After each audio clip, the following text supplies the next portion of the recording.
70th BPSC के लिए जितना भी टाइम बचा हुआ है, अभी भी आप थोड़ी सी मेहनत करके, रेगुलर स्टडी करके, सिर्फ और सिर्फ 70th बीपीएससी का एग्जाम ओरिएंटेड जितना एग्जाम निकालने के लिए जरूरी है, उतना मटेरियल, उतना सिलेक्शन मटेरियल पढ़ के प्लस उसके एक्सक्लूसिवली रिकॉर्डेड वीडियोस देख के, तो ये हो गया पूरा पढ़ाई।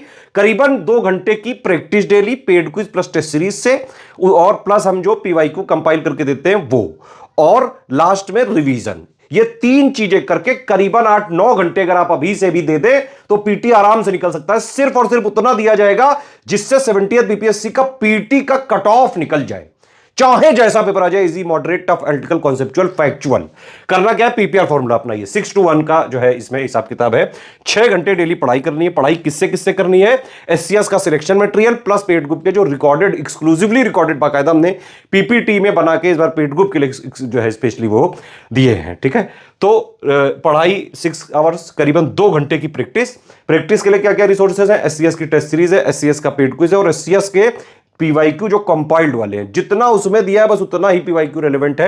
हम बाकायदा देखिए, जितने भी जैसे सालों के पेपर होते हैं, हम उसमें से जो इररिलेवेंट क्वेश्चन होते हैं, जैसे करंट वगैरह के क्वेश्चन आगे के एग्जामों के लिए रिलेवेंट नहीं होते हैं। ठीक है, कई सारे जो जीके वगैरह के फैक्ट्स बदलते जाते हैं वो भी आगे रिलेवेंट नहीं रहते हैं, तो उनको फिल्टर करके जो आज के लेटेस्ट ट्रेंड पैटर्न पर चल रहे हैं उस हिसाब से पूरी प्रैक्टिस हम करवाते हैं पेड क्विज में, टेस्ट सीरीज में। ठीक है, 1 घंटे का रिवीजन करना पड़ेगा। 9 घंटे अगर आप जो है टाइम दीजिए, सिर्फ ये 3 चीज कर लें, आराम से चाहे जैसा पेपर आ जाए कट ऑफ क्लियर हो सकता है। SCS selection material plus exclusively recorded videos, paid quiz, test series. एक चीज और है कि हम सिलेबस को 3 आयाम पे खत्म करते हैं। पहला आयाम यह है selection material plus exclusive video. ठीक है, जितना 70th बीपीएससी पीटी के कट ऑफ निकालने के लिए जरूरी है वो सब इसमें दे दिया गया है। अलग से कुछ नहीं पढ़ना है। ये वाला अगर आपने टोटल बीपीएससी का स्टडी फॉर सिविल सर्विसेज का लिया तो आपको अलग से कुछ देखना ही नहीं है, ना टेस्ट सीरीज, ना पीवाईक्यू, ना करंट अफेयर, ना बिहार स्पेशल, ना बिहार का करंट, सब कुछ इसी में मिल जाएगा। पूरा प्री का कंप्लीट है ये। इसके बाद मेंस का भी हमारा आंसर राइटिंग वगैरह, टेस्ट सीरीज वगैरह सारी चीजें चलती हैं। ठीक है, और आज से नहीं, कई सालों से चल रही है लगातार। तो पढ़ना ये है, 6 घंटे के लिए आपको इसको जो है डेली पढ़ना है, अभी जितने भी दिन बचे हुए हैं। ठीक, तो सिलेबस में plus PYQ plus latest trend pattern के हिसाब से जितना एक्चुअली में जरूरी है पढ़ने के लिए वो हमने इसमें दे दिया। इसके अलावा नहीं जरूरत है। पीवाईक्यू में जो भी फैक्चुअल बीपीएससी स्पेशलाइज जितने भी एग्जाम ओरिएंटेड जितना चीजें जरूरी है वो सब हमने इसमें दे दिया। तो सिलेबस को एक आयाम पे हमने यहां खत्म कर दिया कि मतलब जितना जरूरी वो आपने पढ़ लिया। लेकिन भाई पढ़ने से तो होगा नहीं, ये तो पीसीएस एग्जाम है ना। यहां पे अगर आपने प्री से पहले कम से कम 8-10 हजार क्वेश्चन की प्रैक्टिस नहीं की तो प्री निकालना जो है गुरु टफ हो जाएगा, लाले पड़ जाएंगे, ये समझ लो। प्रैक्टिस तो करनी पड़ेगी, क्योंकि आप पढ़ते जाओ पढ़ते जाओ पढ़ते जाओ और उस पे जो है कोई प्रैक्टिस ही ना करो, आपको पता ही नहीं भाई किस तरह क्वेश्चन आते हैं, क्या ट्रेंड चल रहा है, क्या पैटर्न बदल गया है ना। पीवाईक्यू वगैरह, पीवाईक्यू से पूरी पिक्चर क्लियर नहीं होती है। और पीवाईक्यू से ऐसा नहीं है, वो जमाने नहीं रहे कि पीवाईक्यू पढ़ के प्री जो है निकाला हो, पहले होता था, आजकल ऐसा नहीं होता है। यूपीपीएससी आयोग ने भी पूरी तरह से पीवाईक्यू, आप देखिए यूपीपीएससी में 4-5% ज्यादा पीवाईक्यू नहीं आते हैं। बीपीएससी में भी ऐसा ही है, बहुत ज्यादा 5 से 8-10% तक जो है इसमें आ सकते हैं, और वो भी जितना रिलेवेंट है वो हमने ऑलरेडी दे दिया है। तो सिलेबस को एक आयाम पे हमने खत्म किया यहां पे कि पढ़ लो यहां से। लेकिन भाई जब तक आप उनको प्रैक्टिस नहीं करोगे तब तक कोई फायदा ही नहीं है। तो इसमें हम क्या करते हैं, हमारे जैसे पेड क्विज में इजी प्लस मॉडरेट क्वेश्चन के फॉर्म में पूरा सिलेबस जितना भी पीटी के लिए जरूरी है उसको क्वेश्चंस के माध्यम से जो मोस्ट इंपॉर्टेंट फैक्ट्स होते हैं वो पूछ लेते हैं। और तीसरा आयाम है हमारा सिलेबस को खत्म करने का, जस्ट टेस्ट सीरीज। बहुत ही डिटेल्ड जो है यहां पे बनती है, और इसमें easy, moderate, tough, analytical, conceptual, factual, जिस तरह के बीपीएससी आयोग लेटेस्ट ट्रेंड पैटर्न में क्वेश्चन पूछ रहा है वो सारी चीजें बिल्कुल फ्रेश टेस्ट सीरीज बनाते हैं। हमारी जो टेस्ट सीरीज होती है बिल्कुल एग्जाम ओरिएंटेड होती है, हाई यील्ड होती है। आप जो है सिलेक्शन मटेरियल और एक्सक्लूसिवली रिकॉर्डेड वीडियोस तो जरूर पढ़ें। अगर कहीं और से भी पढ़ रहा हो तो एटलीस्ट एससीएस की पेड क्विज टेस्ट सीरीज ये तो जरूर लगा के जाना। पूरे 150 जो क्वेश्चन आएंगे, लगभग 50% के आसपास क्वेश्चन आपको paid quiz plus test series से मिल सकते हैं। हर बार जो है इतना ही आते हैं लगभग, तो करीबन 70-75 क्वेश्चन तो आपको पेड क्विज टेस्ट सीरीज ही से मिल जाएंगे जो हमने कराए हुए हैं, है ना। अभी के लिए जो है दिवाली वगैरह आप जरूर बनाएं, लेकिन पढ़ाई पे ज्यादा फोकस रखें। पटाखे खूब छुड़ाओ लेकिन पढ़ाई करते रहो, पढ़ो भी, प्रैक्टिस करो, रिवीजन करो। पीसीएस वगैरह के एग्जाम में आप एक बात समझ लो, चाहे दुनिया भर का कितना भी पढ़ लो, अगर प्रैक्टिस नहीं कर लो तो प्रिव्यू नहीं होगा, साफ बात एकदम। ठीक, एक बात और है कि ये नहीं कि भाई सिर्फ प्रैक्टिस ही प्रैक्टिस करते रहेगा उससे निकाल लिया, नहीं, पढ़ना भी पड़ता है, प्रैक्टिस भी करनी पड़ती है, रिवीजन भी करना पड़ता है। तो इस तरह से आप अभी भी कट ऑफ निकाल सकते हैं 70th बीपीएससी का। एससीएस का सिलेक्शन मटेरियल, पेड ग्रुप में जो exclusively recorded videos plus paid quiz plus test series, ये 3 चीजें अगर आपने करीबन डेली 9 घंटे पढ़ लिया, 9 घंटे मतलब टोटल स्टडी आवर्स, 6 घंटे पढ़ाई, 2 घंटे की प्रैक्टिस, 1 घंटे रिवीजन, इतना कर लिया, जितने दिन बचे आराम से चाहे जैसा पेपर आ जाए कट ऑफ ग्रुप फोड़ के आओगे। देखिए हमारे ऐप में बाकायदा सिलेक्शन मटेरियल का पूरा कोर्स चल रहा है। Study for civil services app को आप इंस्टॉल कर सकते हैं। वहाँ पेड टेस्ट सीरीज वाले फोल्डर में जाएंगे तो टेस्ट सीरीज पूरी मिल जाएगी। अच्छे खासे नंबर के जो है हमने टेस्ट सीरीज दिए हुए हैं, इसमें 60 टेस्ट सीरीज दी हुई हैं ऐप में। और पेड क्विज के लिए हमारे नंबर पे आप जो है कॉल कर सकते हैं किसी भी क्वेरी के लिए और ज्वाइन कर सकते हैं। कोई भी सजेशन है, कोई कमेंट है, प्लीज़ वीडियो में कमेंट करके बताएं। बीपीएससी पीटी एग्जाम के लिए पीवाईक्यू रिवीजन हम लोग कर रहे हैं। अब हमारा टॉपिक है मध्यकालीन भारत का इतिहास यानी कि मेडिवल हिस्ट्री। बीपीएससी पीटी की पूरी तैयारी आप कर सकते हैं स्टडी फॉर सिविल सर्विसेज के पेड क्रैश कोर्स से। इन गिवन नंबर्स पर इसकी डिटेल आपको मिल जाएगी। स्टडी फॉर सिविल सर्विसेज के 3 चीजें करके आप अभी भी जो है अपना कट ऑफ निकालना सुनिश्चित कर सकते हैं। स्टडी फॉर सिविल सर्विसेज के लास्ट पेड क्रैश कोर्स की टेस्ट सीरीज लगा करके जो लेटेस्ट ट्रेंडो पैटर्न के हिसाब से है, सारे सिलेबस के मोस्ट एक्सपेक्टेड फैक्ट्स को कवर करते हुए पेड क्विज को लगा करके हमारे सिलेक्शन मटेरियल का एक बार स्टडी करके एक बार रिवीजन करके आप अभी भी कट ऑफ निकालने की स्थिति में आ सकते हैं बीपीएससी पीटी के लिए। आइए चलिए शुरुआत करते हैं। पहला हमारा क्वेश्चन है, वह प्रथम मुस्लिम शासक कौन सा था जिसने शासन के सिद्धांत को राजाओं के ईश्वरीय अधिकार सिद्धांत के समान प्रतिपादित किया था? राजत्व का जो ईश्वरीय सिद्धांत है यानी कि डिवाइन अथॉरिटी ऑफ किंगशिप, इसकी अवधारणा जो है या फिर जो फिलॉसफी है, इसका सबसे पहले प्रतिपादन किया था गयासुद्दीन बलबन ने और बाद में अलाउद्दीन खिलजी भी इसको जाकर के फॉलो करता है। तो अलाउद्दीन खिलजी और गयासुद्दीन बलबन ने इसको फॉलो किया था। सर्वप्रथम पूछा है, सर्वप्रथम में इसका आंसर बलबन लगाएंगे हम लोग निश्चित तौर पर। अब राजत्व का सिद्धांत, ईश्वरीय सिद्धांत जो है हम लोग समझ लेते हैं। राजत्व के ईश्वरीय सिद्धांत के अनुसार सुल्तान जो है गॉड का यानी अल्लाह का रिप्रेजेंटेटिव है अर्थ पर। अगर पैगंबर के बाद दूसरे किसी व्यक्ति को महत्वपूर्ण बात दी जानी है, महत्वपूर्णता दी जानी है कुल मिलाकर, तो पैगंबर के बाद सबसे इंपॉर्टेंट व्यक्ति अथॉरिटी में और प्राइड दोनों में किसको मानेंगे? सुल्तान को मानेंगे। राजत्व का ईश्वरीय सिद्धांत ये कहता है, बलबन ने कहा था, अगर पैगंबर के बाद जनता को किसी की बात माननी है तो सुल्तान की बात माननी है। Sultan is God's representative on earth. इसको साबित करने के लिए बलबन ने एक उपाधि भी ली थी जिसको कहते हैं हम लोग नियाबत खुदाई। नियाबत ए खुदाई यानी god's representative on earth. Balban ने एक और उपाधि ली थी जिल्ले इलाही की। जिल्ले इलाही, जिल्ले इलाही का मतलब होता है रिफ्लेक्शन ऑफ गॉड, रिफ्लेक्शन या शैडो ऑफ गॉड। यानी सुल्तान जो है धरती पर ईश्वर की छाया है, अल्लाह की छाया एक तरीके से सुल्तान। तो मतलब सुल्तान कुछ भी करता है, सही करता है या गलत करता है, सुल्तान खुद डिसाइड करेगा, उसको कोई कुछ बताने वाला नहीं है। सुल्तान एक निरंकुश शासन होगा और सुल्तान का जो वर्ड है वही लॉ है। कोई शरीयत नहीं, कोई जो है जवाबित यानी स्टेट लॉ नहीं। जो भी सुल्तान कहेगा वही जो है नियम या कानून बन जाएगा उस दिन से। ये सब सिद्धांत जो है ये राजत्व के ईश्वरीय सिद्धांत के हिसाब से बलबन ने सबसे पहले इसको डिफाइन किया था और इसको अच्छे तरीके से बाद में प्रैक्टिस किया अलाउद्दीन खिलजी ने अपने समय में। अलाउद्दीन खिलजी जो है खलीफा को जो है अपना कह सकते हैं सुपीरियर या बॉस नहीं मानता था। उसका मानना था कि सुल्तान जो है ईश्वर की मर्जी से, अल्लाह की मर्जी से गद्दी पर बैठता है, किसी खलीफा या फिर किसी जो है मानवीय शक्ति की मदद से नहीं। तो हमसे अगर एग्जाम में पूछें तो राजाओं के ईश्वरीय अधिकार सिद्धांत के समान प्रतिपादित करने वाला पहला व्यक्ति कौन था? बलबन। बलबन ने किन सर्कमस्टेंसेस में भी किया ये काम, ये जानना समझ लेना जरूरी है, क्योंकि रजिया के बाद जितने भी सक्सेसर्स आए थे, चाहे बैराम शाह हो चाहे उसके बाद के सक्सेसर्स हों, ज़्यादातर जो है पपेट रूलर्स थे। यानी जो तुर्कान चिहलगानी चालिहा समूह था वो उनको संचालित करता था, अथॉरिटी उन्हीं के पास होती थी। 40 नोबलमैन का जो समूह होता था चालिहा, उनके पास पूरी अथॉरिटी होती थी, नाम का शासक सुल्तान होता था। लेकिन जब बलबन पावर में आता है, अथॉरिटी गेन करता है, तो उसने राजत्व के ईश्वरीय सिद्धांत को लागू किया और कहा कि कोई भी सुल्तान के ऊपर शासन नहीं करेगा, सुल्तान अपना शासन खुद करेंगे और सुल्तान के अधीन बाकी लोग शासन करेंगे। सुल्तान जो कहेगा वही सभी को करना पड़ेगा। तो बलबन और अलाउद्दीन खिलजी ना ये तो उलेमाओं की अथॉरिटी मानते थे, ये ना उनसे सलाह लेते थे, ना ही खलीफा को अपने ऊपर मानते थे। सुल्तान को जो है सबसे बड़ा अथॉरिटी इन लोगों ने खुद को घोषित किया था अर्थ पर, अल्लाह के बाद या फिर पैगंबर के बाद। तो ये है ईश्वरीय सिद्धांत। अगर आप कंफ्यूज थे अभी तक तो सारी चीज़ें मैंने क्लियर कर दी हैं, इसको एक बार फिर से सुन लीजिएगा अगर आपको डाइवान थ्योरी ऑफ किंगशिप नहीं समझ में आता है तो। आगे है, इनमें से किस ने भारत में फारसी त्यौहार नवरोज की शुरुआत की थी? तो इसका आंसर भी बलबन है। गियासुद्दीन बलबन ने नौरोज त्योहार मनाने की शुरुआत की थी और इसको काफी सारे शासकों ने आगे बढ़ाया था। नौरोज बेसिकली एक टर्क फेस्टिवल नहीं है, पर्शियन फेस्टिवल है। ये पारसी त्योहार है, पारसियों का त्योहार है और इसको ज़्यादातर बाद के सुल्तानों ने भी और इवन मुगल काल में भी मनाया जाना इसको जारी रखा गया था। औरंगजेब जब अथॉरिटी में आता है, औरंगजेब, तब इसने इसको बंद करा दिया था। कहा था कि ये मतलब शरीयत के नियमों के अनुकूल नहीं है कि आप किसी दूसरे धर्म का त्योहार बनाएं। तो पारसियों का त्योहार जो नवरोज फेस्टिवल है, इसको मनाया जाना औरंगजेब ने बाद में बंद करा दिया था। ठीक है, बलबन ने इसको शुरू किया था, ये ध्यान रखिएगा। तो नवरोज का त्योहार सबसे पहले मनाना बलबन ने शुरू किया था और इसको मुगल काल में जहांगीर ने भी काफी धूमधाम से मनाया था और अन्य शासकों ने भी इसको मनाया था। ठीक है, आगे बढ़ते हैं हम लोग। यूरोपीय चित्रकारी का प्रवेश किसके दरबार में हुआ था? तो यूरोपियों का जब आगमन भारत में हुआ था तो जाहिर सी बात है उन्हीं के समय में हुआ होगा। तो इसका आंसर क्या हो जाएगा? अकबर हो जाएगा। ऑप्शन नंबर बी यहाँ पर सही है, अकबर।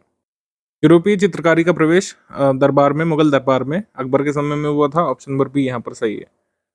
अगला प्रश्न है, भारत में किसके शासनकाल में इंग्लिश ईस्ट इंडिया कंपनी का गठन हुआ था?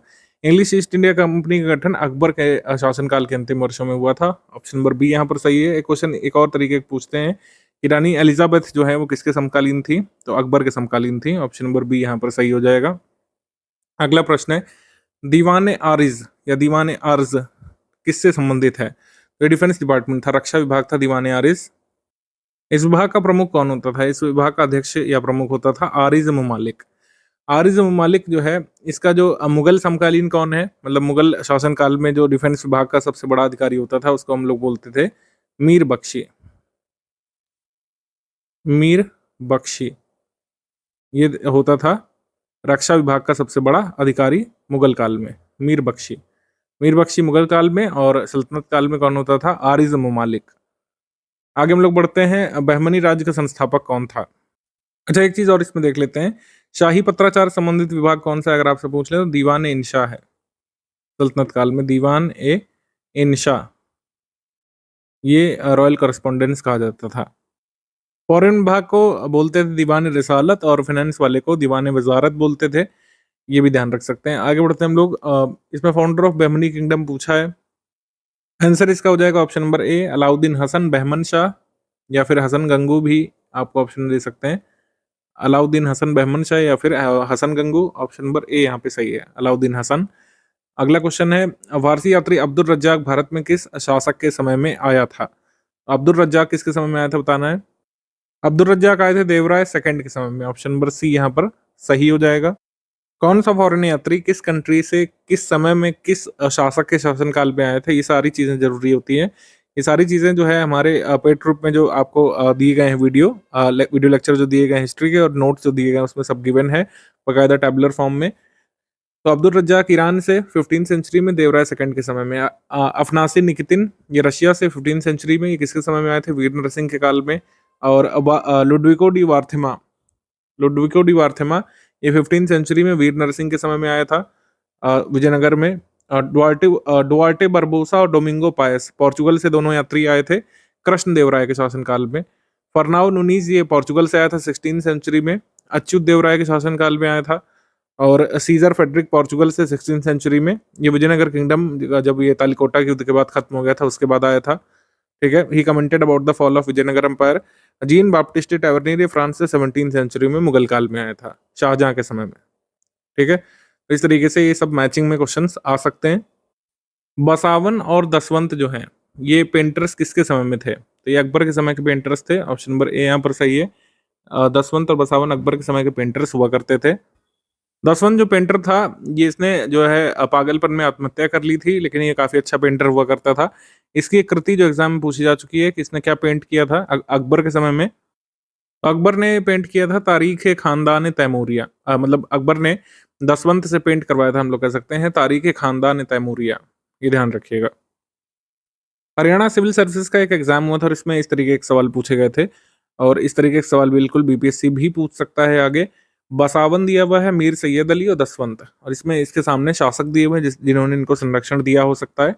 वैसे पूछा है कौन से पेयर सही सुमेलित हैं, तो बसावन और दसवंत ये तो अकबर के समय में थे, ये हमने देखा, तो पहला पेयर सही है।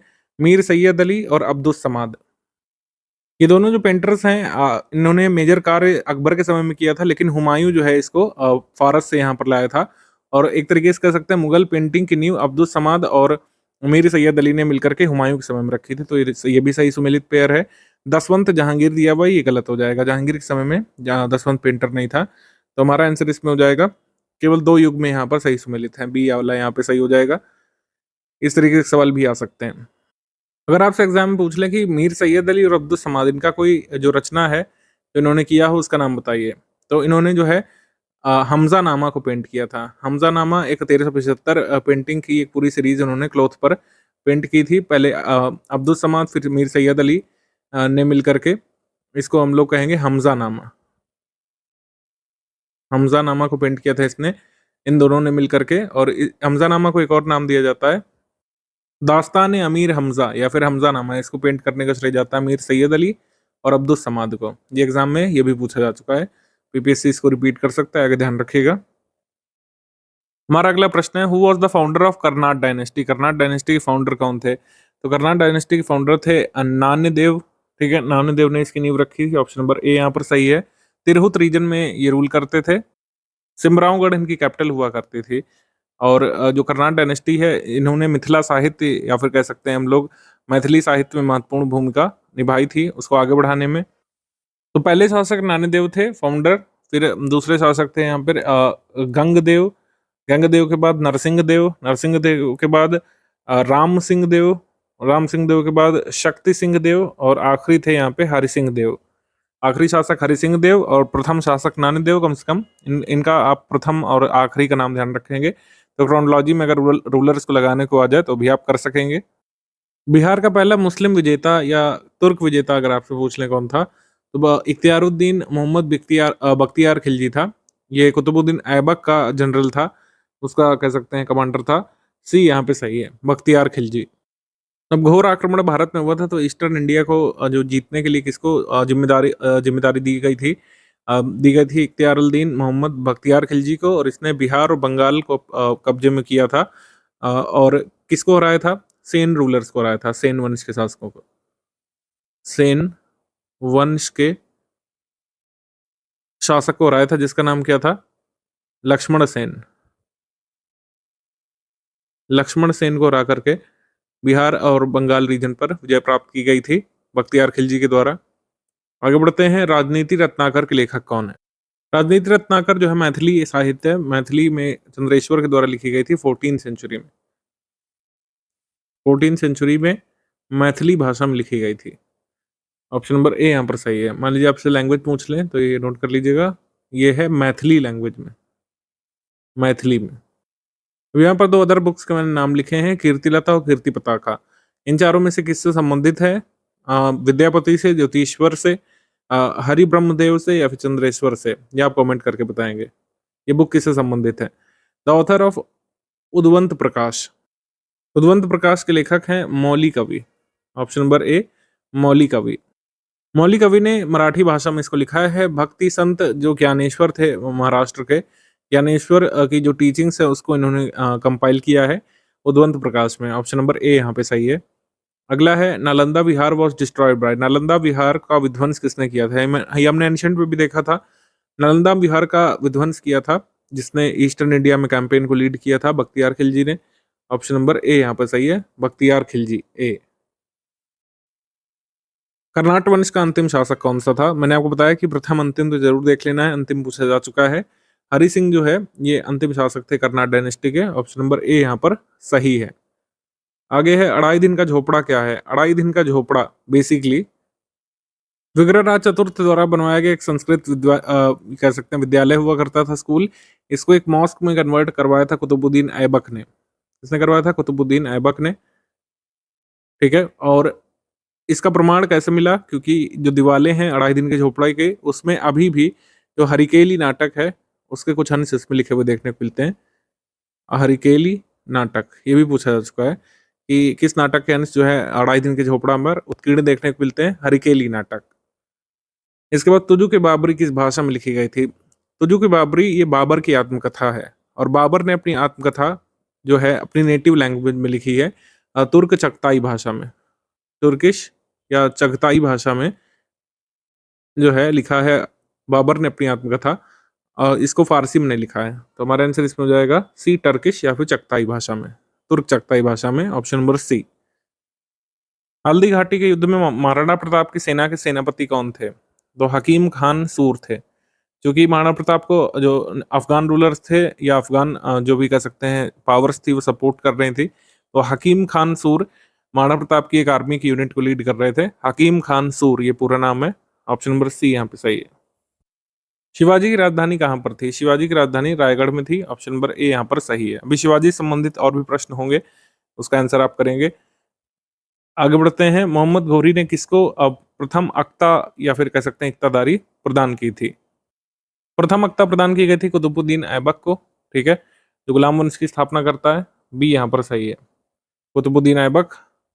किस सुल्तान के काल में खालिसा भूमि अधिक पैमाने पर विकसित हुई थी? अभी खालिसा भूमि और जितने प्रकार की भूमि होती थी सल्तनत काल में या मुगल काल में, उसको अगर हम स्टडी करेंगे तो आप पाएंगे जिस शासक के अधीन जो है सेंट्रलाइज्ड एडमिनिस्ट्रेशन को फॉलो किया गया था, यानी ज्यादातर सेंटर के अधिकारियों के पास पावर होती थी और सुल्तान काफी पावरफुल होता था, और जो स्ट्रिक्ट निरीक्षण करता था उसी के अधीन खालिसा भूमि बढ़ेगी। अदरवाइज सारे शासकों के समय में खालिसा भूमि कम होती जाएगी और इक्तादारी प्रथा के माध्यम से या फिर मनसबदारी के माध्यम से या जागीरदारी के माध्यम से बंट जाएगी। तो जिस सुल्तान ने भूमि को बंटने नहीं दिया था, मैक्सिमम हिस्सा अपने अधीन रखा था या अपने कंट्रोल में रखा था, वो अलाउद्दीन खिलजी था। तो खालिसा भूमि अधिक पैमाने पर विकसित हुई थी अलाउद्दीन खिलजी के समय में, ऑप्शन नंबर बी यहाँ पे सही है। टाइप्स ऑफ लैंड ड्यूरिंग सल्तनत period. Khalsa land, land under direct authority और direct control of sultan, direct central control of sultan. तो डायरेक्ट अथॉरिटी में जो भूमि होती थी जिस पर सीधे सुल्तान या फिर सुल्तान द्वारा नियुक्त अधिकारियों का नियंत्रण होता था, उसको खालसा लैंड बोलते थे। और सुल्तान की जो पर्सनल इनकम इससे आती थी उसको इमलाक या फिर खालिसा बोला जाता था, ठीक है। ऊसरी भूमि क्या होती थी? ये तुर्की मुसलमानों को जो है खेती वगैरह करने के लिए दी जाती थी, और इस पर जो टैक्स लगता था उसको उश्र बोला जाता था। मुस्लिम फार्मर्स पर या तुर्क फार्मर्स पर जो टैक्स लगाया जाता था उसको उश्र बोलते थे। खराजी भूमि, this land was in possession of non Muslims, ज्यादातर हिंदुओं के अधीन जो फार्मिंग लैंड होती थी जिस पर जो है खेती की जाती थी। 20% ऑफ द प्रोड्यूस यानी 1/5 जो है सुल्तान के द्वारा कलेक्ट करवाया जाता था रेवेन्यू यहाँ से, इसको खराजी भूमि कहा जाता था। ऋणाका भूमि क्या होती थी? Land under the authority of Hindu rulers under the sultan, Hindu rulers के अधीन जो भूमि होती थी जिसकी मतलब कह सकते हैं टोटल अथॉरिटी सुल्तान के पास होती थी, लेकिन जो डायरेक्ट अथॉरिटी जो है होती थी वो हिंदूज के पास होती थी। इनडायरेक्ट अथॉरिटी सुल्तान के पास या सल्तनत के पास, उसको रणआका भूमि बोलते थे। मदद दिमाश भूमि डोनेशन के तौर पर किसी लर्नेड पर्सन को या उलेमा को अगर सुल्तान अलॉट कर देता था तो उसको मदद दिमाश बोला जाता था। तो इसमें आप समझ गए होंगे। इसके अलावा दूसरा जो डिवीजन होता था इक्तदारी में होता था। इक्तदारी में जो लैंड रिवेन्यू एलोकेशंस जो है वो दिए जाते थे, लैंड रिवेन्यू कह सकते हैं असाइनमेंट दिए जाते थे अधिकारियों को। इक्तादारी में बेसिकली जो इक्ता होते थे वो क्या होते थे? Iqta was basically land revenue allocation या फिर असाइनमेंट। इसमें इक्तादार जो है रेवेन्यू कलेक्ट कराता था और उससे उसको कुछ हिस्सा मिलता था, ठीक है, और बाकी जो कलेक्शन होता था वो सुल्तान के खाते में जाता था। और इक्तादार को जो घोड़े वगैरह रखने पड़ते थे अपने अधीन, ठीक है, अपने अधीन जो कैवलरी मेंटेन करनी पड़ती थी घोड़सवार और घोड़े की, उसका खर्चा भी यहीं से काटा जाता था। तो इक्तादार जो है अपना पर्सनल सैलरी काट करके अपने अधीन घोड़े और घोड़सवार सैनिक रखने के खर्चे काट करके जो भी जमा कराता था, ठीक है, वो सुल्तान के खाते में जमा कराता था।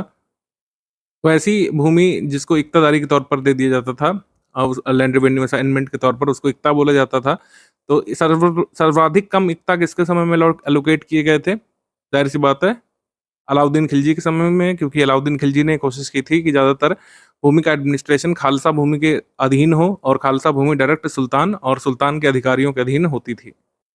आगे बढ़ते हैं हम लोग। सल्तनत काल में सिक्के टका, शसगानी और जीतल किन धातुओं के बने होते थे? ठीक है, तो सबसे पहले इल्तुतमिश वह सुल्तान था, इल्तुतमिश, जिसने शुद्ध जो है टर्किश स्टाइल में जो है सिक्के चलवाए थे या अरेबिक सिक्के चलवाए थे जो टका और जीतल होते थे। तो टका बेसिकली जो है होता था सिल्वर का और जीतल होता था यहाँ पे कॉपर का। तो सिल्वर और कॉपर का कॉम्बिनेशन और कहीं आपको मिल नहीं रहा है, तो सारे ऑप्शन एलिमिनेट कर जाएंगे। अगर आप शस्कानी भूल भी गए तो टका और जीतल आपको क्लियर होना चाहिए। जीतल हमेशा जो है कोई भी शासक जारी करेगा वो कॉपर का होता है, उसकी वैल्यू कम होती है, और टके की ज़्यादा होती है। टका जो है वो सिल्वर का होता है। अगर आपसे एग्जाम में पूछ लें कि जो शशगानी सिक्का है वो किसने इशू किया था, किसने चलवाया था, तो ये फिरोज शाह तुगलक ने चलवाया था। फिरोज शाह तुगलक ने चलवाया था तुगलक काल में ये शशगानी सिक्का, सिल्वर का, ध्यान रखिएगा। 12 मासा की रचना किसने की थी? 12 मासा के लेखक हैं जो है मलिक मोहम्मद जायसी। मलिक मोहम्मद जायसी। रसखान के द्वारा लिखी गई एक रचना जो महत्वपूर्ण है, जो पूछी जा चुकी है हमारे स्टेट पीसीएस एग्जाम्स में, वो प्रेम वाटिका है। अमीर खुसरो की बहुत सारी रचनाएं हैं। और इसामी की एक रचना जो हमको जरूर ध्यान रखनी है, फुतूह सलातीन। फुतूह सलातीन जो रचना है ये है अब्दुल्ला मलिक इसामी की। अमीर खुसरो की कई सारी रचनाएं जैसे किरान सादेन, मिफ्ताल फुतूह, खजैनुल फुतूह। खजैनुल फुतूह कई बार पूछी जा चुकी है और इसको तारीख अलाई भी बोलते हैं खजाइनुल फुतूह को। और इजाज खुसरवी, अफजल उल फवायद, नूह सिफर। नूह सिफर कई बार पूछी जा चुकी है। और तुगलकनामा पूछी जा चुकी है। तुगलकनामा, नाजुल फुतूह, तारीख दिल्ली, खमसाए पंच गंज, तोहफत सिगार, वसतुल हयात, गुरुतुल कमाल, बाकिया नाकिया, अनिहायतुल कमाल। इसके अलावा एक आशिका भी इंपॉर्टेंट रचना है अमीर खुसरो की। आशिका, ये बार यूपी से पूछ चुका है तो इसको भी ध्यान रख सकते हैं। आशिका ये भी अमीर खुसरो की है और ये सारी तो है ही। अगर सारी ना याद रखें तो मेरे हिसाब से एक ये खजाइनुल फुतूह जरूर ध्यान रखिएगा। खजाइनुल फुतूह, अन्नू सुफर और तुगलकनामा ये जरूर ध्यान रखिएगा। और आशिका। जियाउद्दीन बर्नी की रचनाएं भी पूछी जाती हैं, ये अभी पूछी गई थी यूकेपीएससी में। तारीख फिरोज शाही, सलात कबीर, हसरतनामा और ये तारीख आले बरामिका, ये जरूर ध्यान रखिएगा। सनाए मोहम्मदी और शाहीफ नात मोहम्मदी। फतवाए जहांदारी। फतवाए जहांदारी ये पूछी गई थी अभी। फतवाए जहांदारी जियाउद्दीन बर्नी के, ध्यान रखिएगा। विजयनगर साम्राज्य के वित्तीय व्यवस्था के मुख्य विशेषता क्या थी? तो वित्तीय विशेषता जो थी ये लैंड रेवेन्यू सिस्टम यहाँ का था, जो काफी मिलता जुलता था इक्तादारी सिस्टम से। ये बिल्कुल इक्तादारी सिस्टम के समतुल्य इनका सिस्टम चलता था। इसको नयनकार सिस्टम या फिर अमर नायक सिस्टम बोला जाता था। ये काफी पॉपुलर था विजयनगर काल में। इसमें अमरम जो भूमि होती थी, जैसे इक्ता होती है वैसे विजयनगर काल में अमरम भूमि जो है ये लैंड रेवेन्यू असाइनमेंट के तौर पर ये नायकों और अमर नायकों को दी जाती थी। और उसके बदले उन्हें विजयनगर शासकों को सिविल और मिलिट्री और कई बार रेवेन्यू फंक्शंस भी कर करके देने होते थे। ठीक है, ये होता है। तो अमरम लैंड असाइनमेंट दिया जाता था और इसमें कई बार रेवेन्यू फंक्शंस, कई बार मिलिट्री फंक्शंस भी करने पड़ते थे। पानीपत के युद्ध में बाबर की जीत का मुख्य कारण क्या था? तो मुख्य कारण था उसकी leadership quality, his military leadership quality. Option number B यहाँ पे सही है, उसकी सैन्य कुशलता। ऐसे तो सारे ही जो है कह सकते हैं इनके रोल थे बाबर की विजय में, लेकिन सबसे महत्वपूर्ण पूछा है तो मिलिट्री लीडरशिप क्वालिटी सबसे महत्वपूर्ण थी, जो अफगानों के पास नहीं थी। आगे है हु इंट्रोड्यूस जाप्ती सिस्टम। जाप्ती सिस्टम को सबसे पहले इंट्रोड्यूस किया था अकबर ने। ऑप्शन नंबर डी यहाँ पर सही है, अकबर। इसमें जब्ती सिस्टम में क्या होता था कि भूमि की पैमाइश की जाती थी, मतलब नपाई की जाती थी, मेजरमेंट के आधार पर जो है इसमें टैक्स लिया जाता था। तो नपाई के बाद ही इसमें टैक्स लिया जाता था, बकायदा लैंड सर्वे वगैरह होता था। दस्तूरुल अमल उसको कहा जाता है और जब्ती खसरे का इस्तेमाल होता था। जब्ती खसरे और दस्तूरुल अमल इनका प्रयोग करके असेसमेंट होता था, फिर टैक्स यहाँ पे लगाया जाता था। और ज़्यादातर टैक्स जब्ती सिस्टम के अंतर्गत कैश में कलेक्ट किया गया था। इसके बाद जवाबित का संबंध किससे? सल्तनत काल में जो जवाबित शब्द है इसका मतलब होता है स्टेट लॉस। ठीक है, जो राज्य जो कानून बनाता था वो। और शरीयत का मतलब क्या होता है? शरीयत मतलब जो रिलीजियस लॉज होती हैं, शरीयत वो अलग है। यानी कि रिलीजियस लॉज और स्टेट लॉज क्या होती हैं? राज्य कानून, यानी कि स्टेट लॉज जवाबित। ईरान के जो शाह शासक थे और मुगल शासकों के बीच झगड़े की जड़ जड़ क्या थी? कांधार। कांधार पर कब्जा एक मैटर ऑफ प्रेस्टीज माना जाता था, मैटर ऑफ प्राइड माना जाता था। तो कांधार जो है बोन ऑफ कंटेंशन साबित हुआ था मुगल शासकों के बीच और ईरान के शासक के बीच। दुअस्पा और सिंघस्पा प्रणाली किसने शुरू की थी? हमारे स्टडी मटेरियल में हमने इसको अच्छे से समझाया था, उसी का स्क्रीनशॉट मैं आपको दिखा रहा हूँ। दुअस्पा और सिंघस्पा सिस्टम इंट्रोड्यूस किया गया था जहांगीर के द्वारा, एक तो याद रखना है। इसके अंतर्गत क्या होता था कि मनसबदार को ज़्यादा नंबर ऑफ सोल्जर्स अपने अधीन मेंटेन करने के लिए बाध्य किया जा सकता था बिना उनकी पर्सनल सैलरी बढ़ाए, यानी कि उनकी ज़ात रैंक बढ़ाए। उनको ज़्यादा नंबर ऑफ सोल्जर्स रखने के लिए बाध्य किया जा सकता था, क्योंकि जो मनसबदारी सिस्टम होता था, मनसब का अर्थ रैंक होता है, तो मनसबदार को जो पद मिलता था वो 2 तरीके से डिफाइन होता था। एक उसकी पर्सनल सैलरी होती थी, जिसको ज़ात बोलते थे, और एक ये होता था कि उसको कितने नंबर ऑफ हॉर्सेस और कैवलरी मैन यानी घुड़सवार और घोड़े मेंटेन करने पड़ेंगे। तो ज़ात रैंक उससे पर्सनल इनकम उसकी डिफाइन होती थी, पर्सनल सैलरी, और सवार से कितने नंबर ऑफ घोड़े उसको रखने पड़ेंगे, उसका खर्चा उसको मिलता था जो है मुगल काल में। तो सवार यानी कि नंबर ऑफ सोल्जर्स कितने हैं, नंबर ऑफ घोड़े किसके हैं, मतलब किसी मनसबदार के अधीन कितने हैं, तो नंबर ऑफ घोड़े बढ़ाए जा सकते थे बिना ज़ात रैंक को इंक्रीज करे हुए। इसी को दुअस्पा सिंहस्पा सिस्टम कहा गया था। जहांगीर ने इसको इंट्रोड्यूस किया था कि मनसबदार की बेसिक सैलरी बिना बढ़ाए किसी आकस्मिक समय में, युद्ध वगैरह के समय में, या फिर जहां पर जरूरत हो, मनसबदार को ज्यादा सैनिक भेजने के लिए बाध्य किया जा सकता था। दुअस्पा में क्या होता था, मनसबदार को आदेश दिया जाता था कि वो अपने नंबर ऑफ हॉर्सेस जो है डबल कर दे, ठीक है। और सिंहस्पा में क्या हो जाता था कि नंबर ऑफ हॉर्सेस जो मनसबदार के अधीन होते थे उसको ट्रिपल देना होता था बिना उसकी बेसिक सैलरी बढ़ाए। जो सवार यानी कि जो सोल्जर्स आएंगे, जो घोड़े आएंगे, उनका खर्चा खाली मनसबदार को मिलता था, उनकी पर्सनल सैलरी नहीं बढ़ती थी। आंसर यहाँ पर क्लियर है, आंसर हो जाएगा जहांगीर, बी यहाँ पे सही है। अगला प्रश्न, सरंजमी प्रथा किसके अंतर्गत आती है? सरंजमी प्रथा ये मराठा लैंड रेवेन्यू सिस्टम है। सरंजमी, मराठा जागीरदारों को लाइवलीहुड प्रदान किया जाता था इससे, इसको सरंजमी प्रथा बोलते थे। ऑप्शन नंबर ए यहाँ पे सही है। अंग्रेजी मतलब अंग्रेजों में मतलब इंग्लिश लोगों का 1612 में पहला कारखाना कहाँ पे स्थापित हुआ था? देखिए, पहला कारखाना तो मसूलीपट्टनम में, जो फर्स्ट परमानेंट फैक्ट्री जो है, फर्स्ट परमानेंट फैक्ट्री,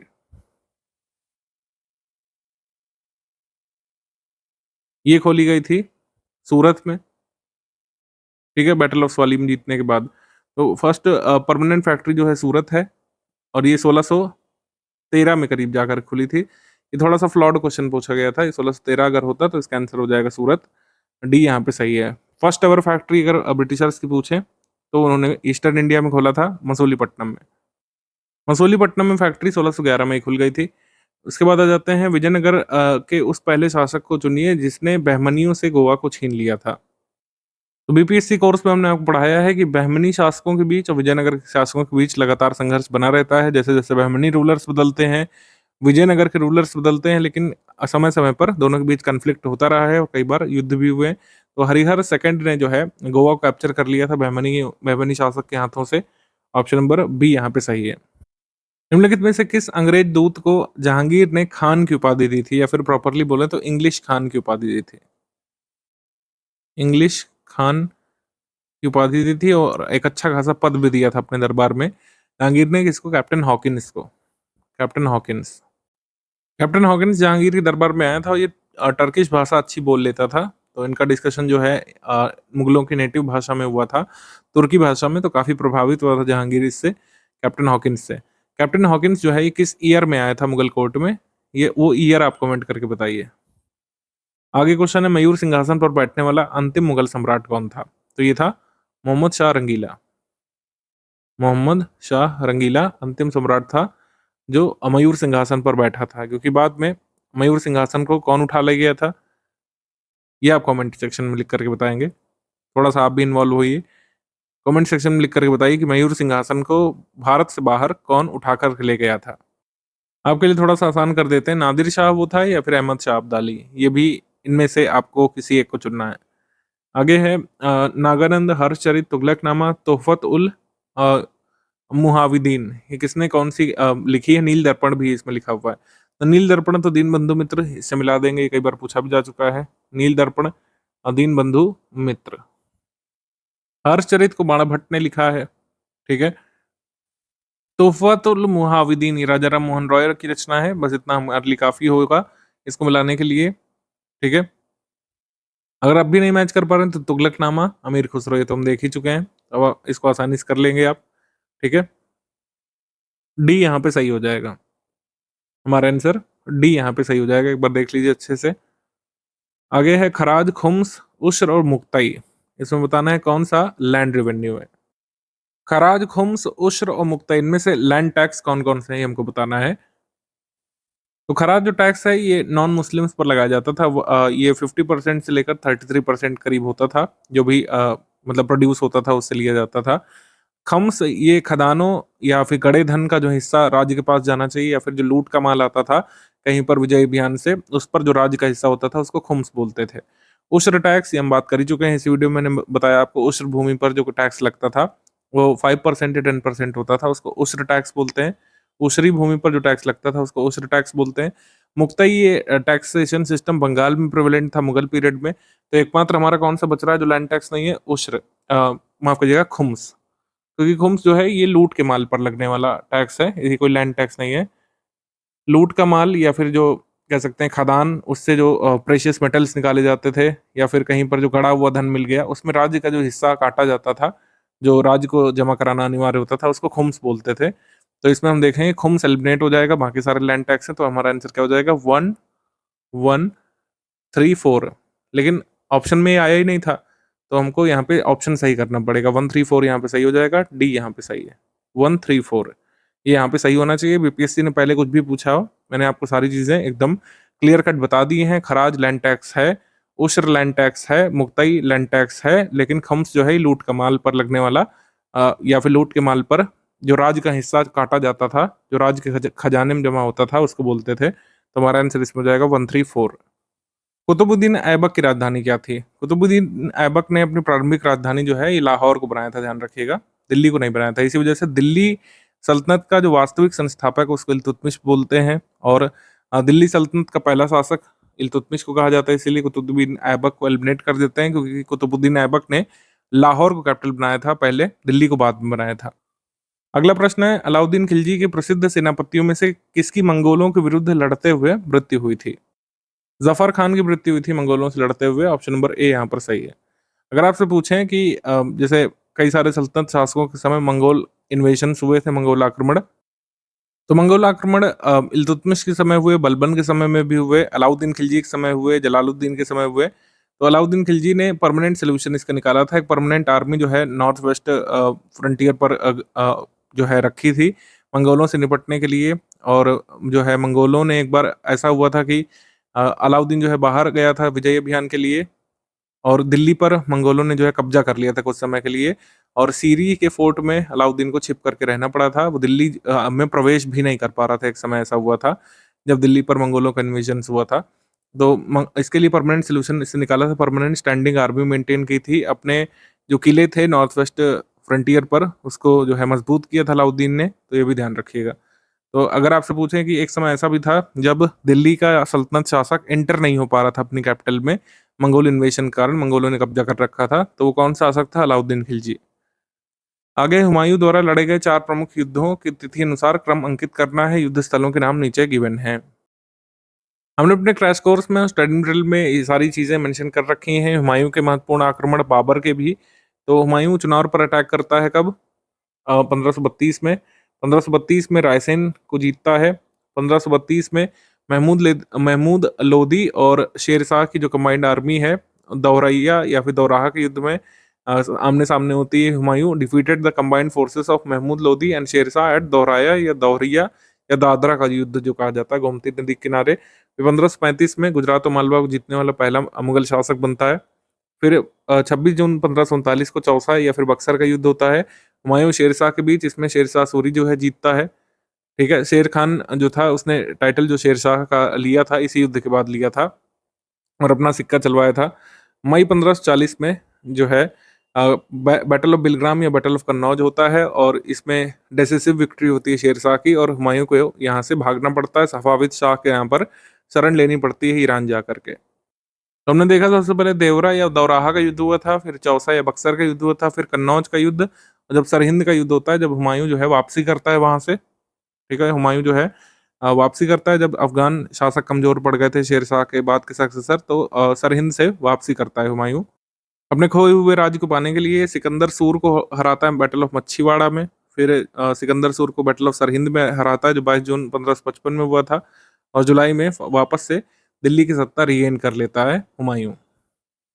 अष्टप्रधान नामक मंत्रिपरिषद जो है किसके शासनकाल में हुआ करती थी? तो मराठा प्रशासन में हुआ करती थी, ऑप्शन नंबर सी यहाँ पे सही है, इन मराठा एडमिनिस्ट्रेशन। अभी एक एग्जाम हुआ था उसमें हमसे पूछा था कि बताइए मराठा एडमिनिस्ट्रेशन में जो टॉप ऑफिशियल है वो कौन सा होता है? टॉप मोस्ट ऑफिशियल कौन होता है अष्टप्रधान का? टॉप मोस्ट ऑफिशियल जो है हमेशा पेशवा होता है, जो पंत प्रधान या फिर प्रधानमंत्री भी एक तरीके से कहलाता था। पेशवा जो है टॉप ऑफिशियल होता है मराठा एडमिनिस्ट्रेशन के अष्टप्रधान में। अगला है तबकात नासरी के लेखक कौन है? तबकात नासरी के लेखक है मिनाजुद्दीन सिराज या मिनाजुल सिराज, जो भी आपके ऑप्शन में गिवन हो, सी यहाँ पे सही है। मिनाजुद्दीन सिराज की एक और रचना है जो अभी पूछी गई थी एक एग्जाम में, लेकिन ज्यादा पॉपुलर नहीं है, मुनशत मेहरू। ये नाम ध्यान रखिएगा, मिनाजुद्दीन सिराज की एक और रचना है मुनशत मेहरू। फिर अलाई दरवाजा का निर्माण किसने कराया था?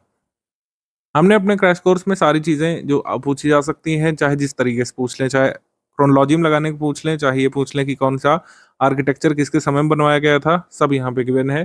कुतुबुद्दीन ऐबक के आर्किटेक्चर से शुरू करके, जैसे कुव्वतुल इस्लाम मस्जिद दिल्ली में, कुतुब मीनार की शुरुआत, 2.5 दिन का झोपड़ा अजमेर में, ये सब कुतुबुद्दीन ऐबक के समय में बनवाया गया था। देन इसके बाद इल्तुतमिश के समय में सुल्तानगढ़ी का मकबरा, मलकापुर में अतरकिन का दरवाजा, हौज शमसी, जामा मस्जिद और शमसी ईदगाह बदायूं में। बलबन ने लाल महल जो अपना बनवाया था, कसर लाल जिसको बोलते हैं, और इल्तुतमिश का कसर सफ़ेद बनवाया था, वाइट पैलेस। फिर अलाउद्दीन खिलजी ने अलाई दरवाजा का निर्माण करवाया, जो अभी क्वेश्चन पूछा गया है। जमैयत खाना मस्जिद का निर्माण करवाया अलाउद्दीन खिलजी ने। हजार सितून का महल बनवाया, हजार खंबा महल भी बोलते हैं। हौज खास या हौज लाई की स्थापना जो है करवाई अलाउद्दीन खिलजी ने। फिर मुबारक खिलजी ने ऊखा या उर्वा की मस्जिद बनवाई भरतपुर राजस्थान में। यासुद्दीन तुगलक ने तुगलकाबाद नगर बसाया, ठीक है। मोहम्मद बिन तुगलक ने जहांपना नगर, सतपुला डैम, ठीक है, विजय मंडल, और जो है शेख रुकनुद्दीन अब्दुल फतेह का मकबरा बनवाया मुल्तान में। शेख अलाउद्दीन टॉम बनवाया जोधन में। शेख निजामुद्दीन औलिया का मकबरा बनवाया। फिरोज शाह तुगलक ने कई सारी चीज़ें बनवाई थी, जैसे जौनपुर की स्थापना की, फतेहाबाद, हिसार, आखरीनपुर, काली मस्जिद का निर्माण, खिड़की मस्जिद का निर्माण, ये सब कराया। गुजरी महल का निर्माण निर्माण कराया, ये सब इसमें दिया हुआ है। हमारा आंसर इसमें हो जाएगा अलाउद्दीन खिलजी, ये यहाँ पे सही है। अलाउद्दीन खिलजी ने अलाई दरवाजा बनवाया था, सी यहाँ पे सही है। अगला प्रश्न, हुमायूं नामा की रचना किसने की थी? तो हुमायूं नामा की रचना की थी बाबर की पुत्री ने, हुमायूं की बहन ने, गुलबदन बेगम ने। ऑप्शन नंबर सी यहाँ पे सही है। हुमायूं नामा की रचना गुलबदन बेगम ने, गुलबदन बेगम सही उत्तर है। उसके बाद दिल्ली के लाल किले का निर्माण किसने करवाया था? लाल किला का निर्माण शाहजहां ने करवाया था। ऑप्शन नंबर डी यहाँ पे सही है, शाहजहां। पृथ्वीराज रासो किसकी रचना है? तो पृथ्वीराज रासो रचना है चंद बरदाई की। ऑप्शन नंबर डी यहाँ पे सही है, चंद बरदाई। आगे बढ़ते हैं हम लोग। खजुराहो मंदिर की वास्तुकला में किसने योगदान दिया था? तो खजुराहो के मंदिर बनवाने में सबसे महत्वपूर्ण योगदान था चंदेल वंश के शासकों का। ऑप्शन नंबर ए यहाँ पे सही है, चंदेल वंश के शासक, ए यहाँ पे सही। चंदेल डायनेस्टी के जो फाउंडर हैं उनका नाम कमेंट सेक्शन में लिख करके बताइए। फाउंडर ऑफ चंदेल डायनेस्टी कौन है? उस शासक का नाम आप कमेंट करके बताएंगे। और आप एक कमेंट और कर सकते हैं कि इनकी राजधानी क्या थी, क्योंकि ये सब भी हमने लिस्टिंग में कराया हुआ है कोर्स में। पेड ग्रुप वाले तो जरूर आंसर करिएगा। विजयनगर के राजा कृष्णदेव राय ने गोलकुंडा का युद्ध किस राजा के खिलाफ लड़ा था? गोलकुंडा का युद्ध लड़ा गया था कुली कुतुब शाह के अगेंस्ट, कृष्णदेव राय के द्वारा कुली कुतुब शाह के against. Option number A. Masnavi Babur द्वारा मुस्लिम कानूनों का संकलन है, जिसे जाना जाता है किस नाम से? तो Masnavi is a compilation of Muslim law by Babur which is also known as Mubaiyan, Mubaiya के नाम से जाना जाता है। ऑप्शन नंबर ए यहाँ पे सही है। औरंगजेब द्वारा चलाया गया जिहाद का अर्थ क्या था? तो जिहाद का एक अर्थ होता है दारुल हर्ब जो है उसको दारुल इस्लाम की ओर ले जाना, दारुल हर्ब को दारुल इस्लाम में कन्वर्ट करना। ऑप्शन नंबर बी यहाँ पे सही है, ठीक है, बी दारुल इस्लाम। नेक्स्ट क्वेश्चन, रानी पद्मिनी का नाम अलाउद्दीन की चित्तौड़ विजय से जोड़ा जाता है, उनके पति क्या नाम था? तो इस पर तो फिल्म भी बन चुकी है, Rana Ratan Singh. Option number D यहाँ पे सही है, राणा रतन सिंह, डी। निम्नलिखित में से किस सुल्तान से निजामुद्दीन औलिया ने भेंट करने से मना कर दिया था? तो जलालुद्दीन खिलजी से मिलने से मना कर दिया था निजामुद्दीन औलिया ने। ऑप्शन नंबर ए यहाँ पे सही है, ए यहाँ पे सही है, जलालुद्दीन फिरोज शाह खिलजी। निम्नलिखित में से किस सुल्तान ने पहले हजरत आला की उपाधि पाई थी, बाद में सुल्तान की? तो हजरत आला की उपाधि ली थी शेर खान ने या फिर शेर शाह सूरी ने, बाद में सुल्तान की उपाधि ली थी। ऑप्शन नंबर सी यहाँ पे सही है, शेर शाह ने सबसे पहले हजरत आला की उपाधि ली थी। फिर निम्नलिखित में से किस सुल्तान ने फलों की गुणवत्ता सुधारने के उपाय किए थे? ये काम किया था फिरोज शाह तुगलक ने। फिरोज शाह तुगलक जो है ये ज्यादातर अपने काम शरीयत के हिसाब से करता था और ये एक नॉमिनेटेड सुल्तान था। Nominated by ulemas. उलेमाओं ने ही इसे गद्दी पर बैठाया था। तो शरीयत के हिसाब से उनको खुश करने के लिए काम करता रहता था। हालांकि कुछ प्रोडक्टिव काम भी फिरोज शाह तुगलक के समय में हुए हैं, जैसे एम्प्लॉयमेंट एक्सचेंज। एम्प्लॉयमेंट एक्सचेंज जिसमें बेरोजगार युवाओं को रोजगार देने का प्रयास किया जाता था। इसके अलावा दीवान इश्तिहाक नामक पेंशन विभाग की स्थापना की जाती है। दारुल शफा नामक खैराती अस्पतालों की स्थापना की जाती है। दारुल शफा नामक खैराती अस्पतालों की स्थापना की जाती है। मुस्लिम लड़कियों के विवाह के लिए जो है मैरिज ब्यूरो खोले जाते हैं। ये सब काम होता है फिरोज शाह तुगलक के समय में।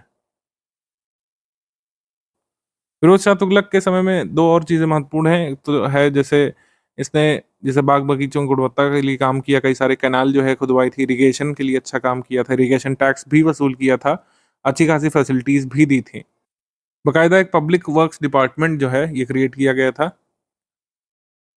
पीडब्ल्यूडी एक तरीके से सबसे पहले मिडवल हिस्ट्री में फिरोज शाह तुगलक ने क्रिएट किया। इसको दासों को रखने का बहुत शौक था। दीवाने बंदगा नामक एक दास विभाग की स्थापना की गई थी। करीब 1.5 लाख इसके पास दास यानी गुलाम हुआ करते थे। इसके समय में जजिया कर लगाया गया था, ये ध्यान रखिएगा। और जजिया टैक्स स्ट्रिक्टली वसूला गया था, ब्राह्मणों से भी वसूला गया था। ब्राह्मणों से कभी भी जजिया कर पहले नहीं वसूला गया था, लेकिन इसके काल में वसूला गया था फिरोज शाह तुगलक के समय में। तो ये सब महत्वपूर्ण चीजें हैं फिरोज शाह तुगलक के समय में जो ध्यान रखी जा सकती है। निम्नलिखित में से किस सुल्तान ने एक नगर बसाया था जहां अब आगरा है? तो आगरा जहां पर स्थित है वहां पर नगर बसाया था सिकंदर लोदी ने। ऑप्शन नंबर डी यहाँ पे सही है। Option number D. निम्नलिखित में से किस मुगल बादशाह को वजीर गाजिजुद्दीन ने दिल्ली में दाखिल होने नहीं दिया था? तो ये किसके साथ ही घटना हुई थी कि उसके वजीर ने उसे दिल्ली में दाखिल होने से मना कर दिया था? शाह आलम सेकंड के साथ ही घटना हुई थी। Option number B. ये दिल्ली में एंटर कर पाए थे मराठों की सहायता से। बेसिकली ट्रीटी ऑफ इलाहाबाद के बाद ऐसा हुआ था कि इनको जो है घुसने से मना कर दिया था वजीर गाजिजुद्दीन ने। तो 55 नंबर है, निम्नलिखित में से किस अंग्रेज अधिकारी ने पुर्तगालियों को सोवाली या सोवल्ली के युद्ध में हराया था? तो ये थे Thomas West. Thomas West option number B यहाँ पर सही है। थॉमस वेस्ट भी कहीं कहीं पर दिया रहता है, ठीक है। थॉमस वेस्ट ने पोर्टुगीज शिप्स को हराया था स्वाली में, और इसी से प्रभावित होकर के जहांगीर ने सूरत में बंदरगाह स्टैब्लिश करने की अनुमति दे दी थी, जो पहले विड्रॉ कर ली थी पोर्टुगीज इन्फ्लुएंस में आकर के, लेकिन फिर से इसको रीइंस्टेट कर दिया था अपनी पोजीशन को। और सूरत में फिर फर्स्ट परमानेंट फैक्ट्री खुलती है अंग्रेजों की बैटल ऑफ स्वाली के बाद। अगला प्रश्न है, तैमूर के आक्रमण के बाद भारत में किस वंश का राज स्थापित हुआ था? तैमूर के आक्रमण के बाद सैयद डायनेस्टी का उदय हुआ था। Sayyid dynasty option number B यहाँ पर सही है। खिज्र खान के नेतृत्व में सैयद डायनेस्टी का उदय हुआ था तैमूर आक्रमण के बाद। ऑप्शन नंबर बी यहाँ पे सही है। अगला है, निम्नलिखित में से किस सुल्तान के दरबार में सर्वाधिक गुलाम हुआ करते थे? हम आपको बता चुके हैं फिरोज शाह तुगलक के समय में गुलाम विभाग एक बनाना पड़ा था, जिसको दीवान ए बंदगां बोला जाता था। दीवान ए बंदगां जो गुलामों का विभाग था। ऑप्शन नंबर डी यहाँ पे सही है। अगला प्रश्न, निम्नलिखित में से किस मुगल बादशाह ने व्यापार में अंग्रेजों की मदद के लिए एक महत्वपूर्ण फरमान जारी किया था? फर्रुख सैयद ने गोल्डन फरमान जारी किया था, जिसको अंग्रेजों ने काफी यूज किया था। इसमें टैरिफ फ्री ट्रेड करने की अनुमति अंग्रेजों को मिल गई थी। बी यहाँ पे सही है, फर्रुख सैयद। हमसे एक बार एक एग्जाम में पूछा था कि मतलब फर्रुख सैयद के दरबार में जो अंग्रेज अंग्रेज डेलीगेशन गया था, वो दूत मंडल का नेतृत्व किसने किया था? जॉन सरमैन ने। जॉन सरमैन डेलीगेशन व्यापारिक अनुमति प्राप्त करने के लिए फर्रुख सैयद के दरबार में गया था, जॉन सरमैन। अगला प्रश्न, निम्नलिखित में से किस सुल्तान ने बेरोजगारों को रोजगार दिलवाया था? तो इसका आंसर फिरोज शाह तुगलक हो जाएगा, क्योंकि एम्प्लॉयमेंट एक्सचेंज या रोजगार दिलाने वाले ऐसे ऑफिसर्स खोले थे फिरोज शाह तुगलक ने। सी यहाँ पे सही है। भारत में पोर्टुगीज कॉलोनी या फिर पोर्टुगीज टेरिटरीज का पहला वाइसरॉय बन करके कौन आया था? फ्रांसिस्को डी अल्मीडा आया था। उसके बाद अल्फांसो डी अल्बुकर्क आया था। फिर जो है नीनो डी कुन्हा आया था। नीनो डी कुन्हा ये बाद में आया था, इसको ध्यान रख सकते हैं। आगे बढ़ेंगे हम लोग। जब उसने राजत्व प्राप्त किया तो वह शरीयत के नियमों और आदेशों से पूर्णतया स्वतंत्र हो गया था। जियाउद्दीन बर्नी ने कथन किसके लिए कहा है? तो जियाउद्दीन बर्नी ने कथन अलाउद्दीन खिलजी के लिए कहा है, क्योंकि अलाउद्दीन खिलजी जो है किसी की बात नहीं मानता था, किसी उलेमा की एडवाइस नहीं लेता था, और कभी भी शरीयत के नियमों के बारे में उलेमाओं से जानकारी नहीं लेता था, उसे जो सही लगता था वो करता था। ऑप्शन नंबर सी यहाँ पे सही है। मुगल प्रशासन में मदद-ए-माश क्या इंगित करता है? ये हम देख चुके हैं, अभी हमने टर्म्स देखे थे। Revenue free land given to learned persons, जो विद्वान व्यक्ति होते थे उनको शासक की तरफ से या सल्तनत की तरफ से जो रेवेन्यू फ्री लैंड दी जाती थी, राजस्व मुक्त भूमि, अनुदत्त भूमि, उसको कहते थे मदद-ए-माश। बी यहाँ पे सही है। अगला है दास्तान अमीर हमजा का चित्रांकन किसके द्वारा किया गया था? इसको हमजा नामा भी बोलते हैं, हमजा नामा।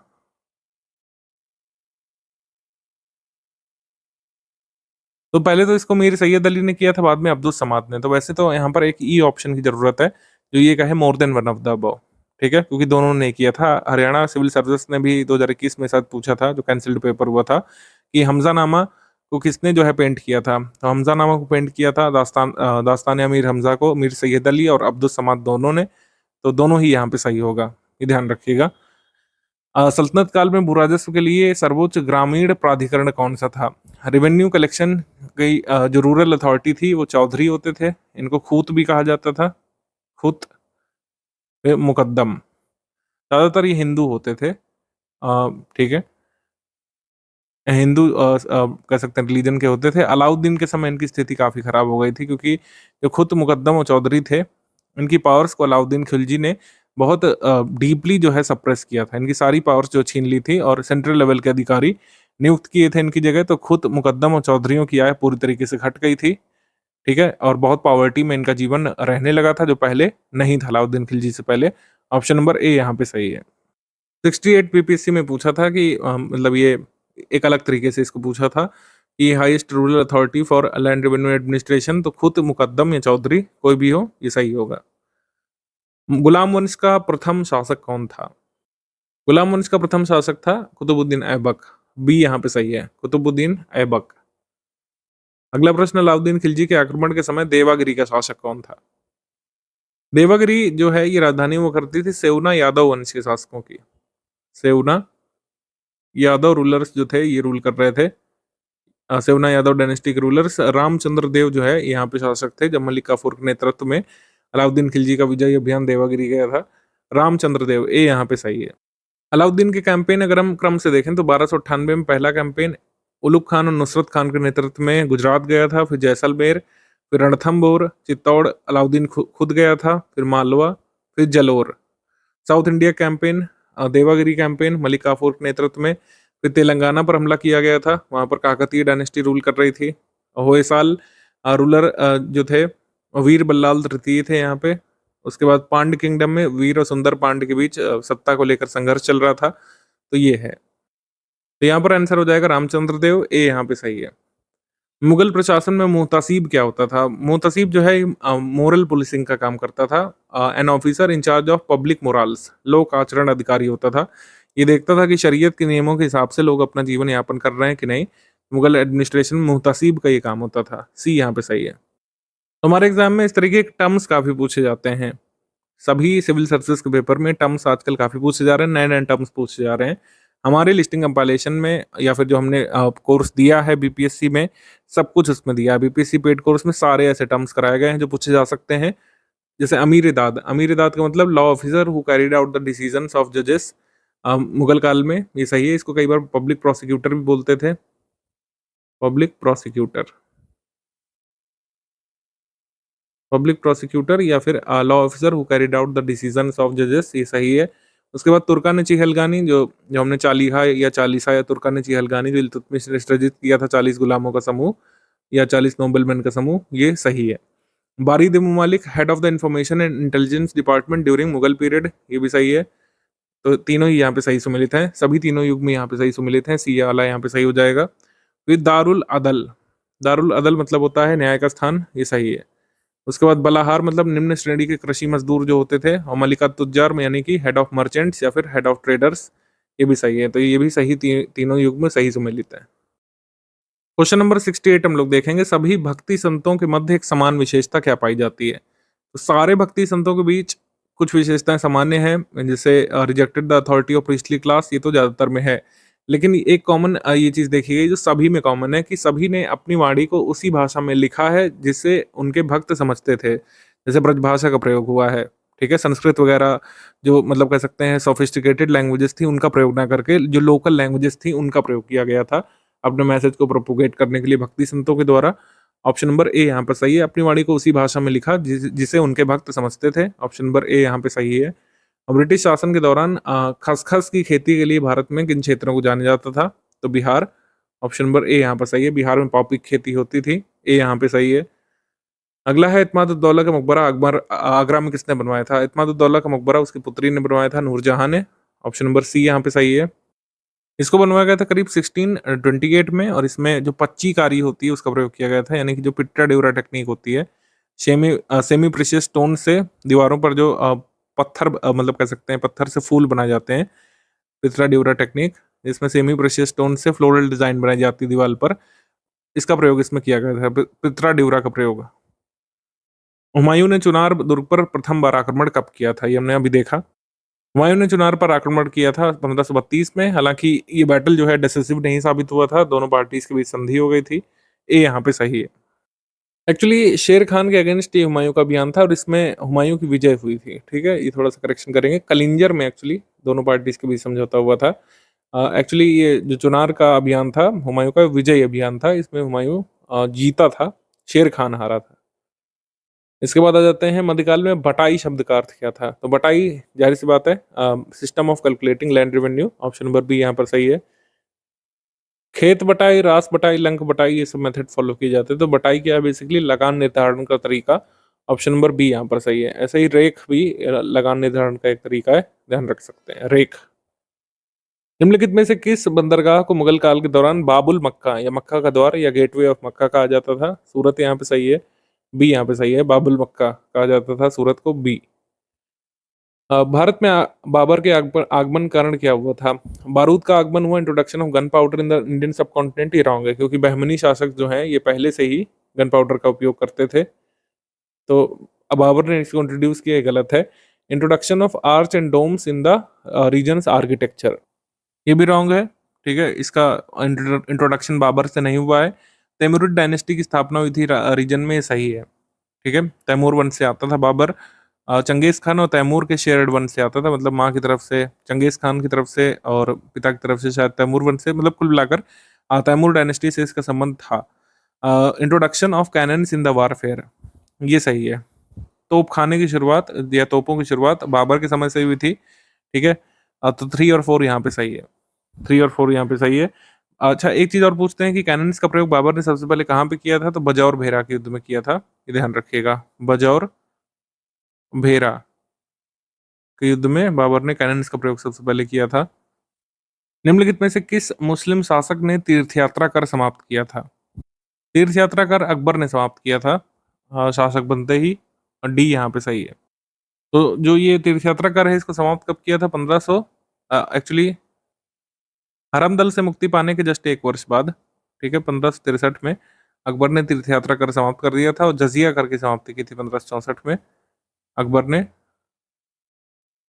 जजिया कर हटा दिया था। अब जजिया कर को री इंट्रोड्यूस किसने किया था, ये पूछते हैं। जजिया कर जो हटाया गया था, इसको री इंट्रोड्यूस करने का काम काफी समय बाद करता है औरंगजेब। औरंगजेब ये जजिया कर को री इंट्रोड्यूस करता है। अब किस ईयर में करता है, ये आप हमको कमेंट करके बता दीजिए आप। आगे है फिरोज शाह तुगलक द्वारा स्थापित दारुल शिफा क्या था? तो दारुल शिफा एक फ्री हॉस्पिटल या चैरिटेबल हॉस्पिटल था। Charitable hospital, charitable hospital, B यहाँ पे सही है। स्थायी बंदोबस्त किसके साथ किया गया था? जाहिर सी बात है, परमानेंट सेटलमेंट यहाँ पर जमींदारों के साथ किया गया था, और जमींदारों के पास यहाँ पर हेरिडेटरी राइट्स आ गए थे। जमीन पर हेरिडेटरी राइट्स या वंशानुगत अधिकार किसने प्राप्त कर लिए थे? जमींदारों ने, परमानेंट सेटलमेंट से। ए यहाँ पे सही है। अच्छा, मुगल काल में जो है लोगों को अपनी भूमि को बेचने का अधिकार नहीं होता था, उनको सिर्फ मॉर्टगेज का अधिकार रहता रहता था, only mortgage rights during Mughal period. भूमि को बेचने का अधिकार नहीं होता था, ये ध्यान रखिएगा। दिल्ली में किस सुल्तान ने सबसे ज्यादा नहरों का निर्माण किया था? तो कैनाल्स वगैरह सबसे ज्यादा बनवाए थे फिरोज शाह तुगलक ने। ऑप्शन नंबर ए यहाँ पर सही है, फिरोज शाह तुगलक, ए। अगला क्वेश्चन है हमारा, मुगल चित्रकला किसके नेतृत्व में शीर्ष बिंदु पर पहुंची थी? मुगल चित्रकला शीर्ष बिंदु पर पहुंची थी जहांगीर के समय में, लेकिन अगर आपसे पूछें इसकी शुरुआत यानी कि इसकी नींव किसके समय में रखी गई थी, इंट्रोडक्शन किसके समय में हुआ था, हुमायूं के समय में। क्योंकि हुमायूं ईरान में अपने वनवास के समय जब शेरशाह ने इसको भगा दिया था कन्नौज के युद्ध में हरा करके, तब जब सफाविद शाह के ईरान के शासन में हुमायूं था तो वहां पर कुछ पेंटर्स को लेकर के ये वापस लौटा था। तब से मुगल चित्रकला की नींव रखी गई थी हुमायूं के समय में, जेनिथ पर पहुंची थी जहांगीर के समय में। मध्यकालीन भारत में मनसबदारी व्यवस्था क्यों लागू की गई थी? तो इसका कारण था रेवेन्यू कलेक्शन में आसानी होगी, सही है, अच्छे अधिकारी मिल जाएंगे जो रेवेन्यू कलेक्ट करा सकेंगे, एडमिनिस्ट्रेशन अच्छा होगा, रिलीजियस हार्मनी इससे कोई लेना देना नहीं था। तो वैसे तो ए बी और डी तीनों हो सकते हैं सी को छोड़ करके, लेकिन मोस्ट अप्रोप्रिएट यहाँ पर होगा रिक्रूटमेंट इन द आर्मी, क्योंकि जितने मनसबदार आएंगे फिर वो अपने अधीन आर्मी भी रखेंगे, तो उससे सैनिकों की सुगमता से भर्ती हो सकेगी। बी यहाँ पे सही होगा। बी आयोग ने सही माना है, आप भी सही मानिएगा। सैनिकों की सुगमता से भर्ती के लिए मनसबदारी व्यवस्था लागू की गई थी। मनसब शब्द का अर्थ एक बार वेस्ट बंगाल पीसीएस ने पूछा था, व्हाट इज मीन्ड बाय मनसब? तो मनसब का अर्थ होता है श्रेणी या फिर रैंक, रैंक या फिर पद, ठीक है, इसका अर्थ होता है। और मनसबदारी व्यवस्था क्या हेरिडेटरी होती है, ये नॉट हेरिडेटरी होती है, ये ध्यान रखिएगा। Based on merit, non hereditary, ये इंपॉर्टेंट फीचर है। और जो प्रक्रिया होती है मनसबदार को भर्ती करने की उसको हम लोग तजवीज़ बोलते हैं। तजवीज़। किस दिल्ली सुल्तान ने रक्त और लौह की नीति अपनाई थी? तो अपने विरोधियों के खिलाफ और मंगोलों के खिलाफ रक्त और लौह की नीति अपनाई थी गियासुद्दीन बलबन ने। ऑप्शन नंबर बी यहाँ पे सही, बलबन ने रक्त और लौह या ब्लड एंड आयरन की पॉलिसी अपनाई थी। अब बी यहाँ पे सही है। किस मुगल शासक ने चित्रकारी के लिए कारखाने बनवाए थे? कारखाने बनवाए थे अकबर ने। ऑप्शन नंबर बी यहाँ पे सही है, अकबर ने बनवाए थे कारखाने चित्रकारी के लिए। बी। कुतुब मीनार किसके द्वारा पूरा किया गया था? इल्तुतमिश के द्वारा इसको पूरा किया गया था। ऑप्शन नंबर ए यहाँ पे सही है, ए।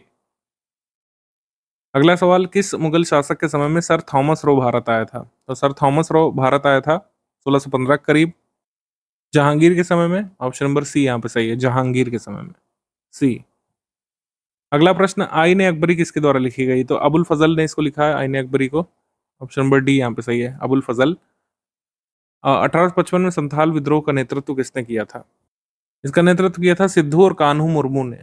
ए यहाँ पे सही, सिद्धू और कान्हू मुर्मू ने इसका नेतृत्व किया था। ए। मुस्लिम शासक जिसका साम्राज्य दारुल इस्लाम का एक भाग माना जाता था? यहाँ पर इल्तुतमिश सही आंसर है, सी यहाँ पे सही है, इल्तुतमिश, सी। इनमें से किसने खलीफा की शक्ति का विरोध किया था? अलाउद्दीन खिलजी ने खलीफा की शक्ति का विरोध किया था। ऑप्शन नंबर बी यहाँ पे सही है, बी।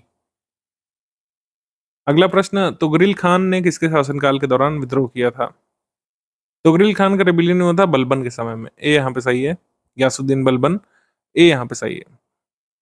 और लास्ट प्रश्न, सर्वप्रथम किस मुगल शासक ने ब्रिटिश के विरुद्ध संघर्ष किया था? First Mughal ruler who fought against the British. ठीक, अब फॉट अगेंस्ट द ब्रिटिश मतलब प्रॉपर कोई ऐसा युद्ध नहीं हुआ था। मुगल शिप्स को कैप्चर कर लिया था एक इंग्लिशमैन ने, और औरंगजेब के कह सकते हैं दीवान ने उसको सबक सिखाया था। तो कन्फ्लिक्ट हुआ था ब्रिटिशर्स के बीच और मुगल अधिकारियों के बीच औरंगजेब के समय में। तो औरंगजेब के समय में पहला कह सकते हैं संघर्ष हुआ था। कन्फ्लिक्ट यहाँ पे सही वर्ड है, कन्फ्लिक्ट। पहला कन्फ्लिक्ट हुआ था औरंगजेब के समय में।